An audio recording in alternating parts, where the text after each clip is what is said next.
Taste Daily. Taste the Daily. Krishnagiri KRP அணைக்கு வினாடிக்கு 928 கனஅடியாக அதிகரித்துள்ள நிலையில் அணையின் பாதுகாப்பு கருதி உபரி நீர் அப்படியே வெளியேற்றப்படுகிறது. இதன் காரணமாக தென்பெண்ணை ஆற்றங்கரையோர மக்கள் பாதுகாப்பாக இருக்க அறிவுறுத்தப்பட்டிருக்கின்றனர்.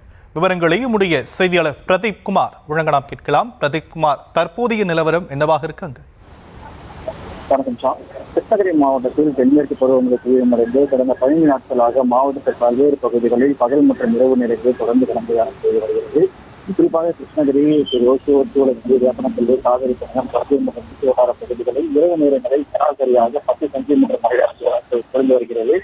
இந்த நிலையில் தென்பெண்ணை ஆற்று ஆற்றங்கரையோர பகுதிகளிலும் நீர்பிடிப்பு பகுதிகளிலும் தொடர்ந்து மழை பெய்து வருவதால் தென்பெண்ணை ஆற்று நீர்வரத்து அதிகரித்து தென்பெண்ணை கட்டப்பட்டுள்ள கிருஷ்ணகிரி கேஆர்பி அணைக்கு நீர்வரத்து தொடர்ந்து அதிகரித்து வருகிறது. கடந்த 2 நாட்களுக்கு முன்பு வரை கேஆர்பி அணைக்கு நீர்வரத்தானது 593 கனஅடியாக இருந்த நிலையில் தற்போது 2 நாட்களாக மாவட்டத்தில் பெய்த கனமழை காரணமாக நீர்வரத்து திடீரென உயர்ந்து தற்போது 925 கனஅடியாக நீர்வரத்து அதிகரித்துள்ளது.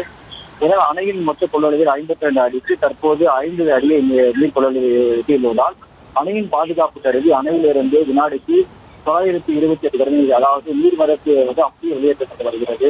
இதனால் தென்பெண்ணை ஆற்றங்கரையோர மக்கள் மற்றும் பொதுமக்கள் யாரும் ஆற்றில் எழுந்தவோ செலுத்தவோ வேண்டாம் எனவும் ஆற்றங்கரையோர பொதுமக்கள் பாதுகாப்பாக இருக்க வேண்டும் எனவும் பொதுப்பணி சார்பில் அறிவிக்கப்பட்டு வருகிறது.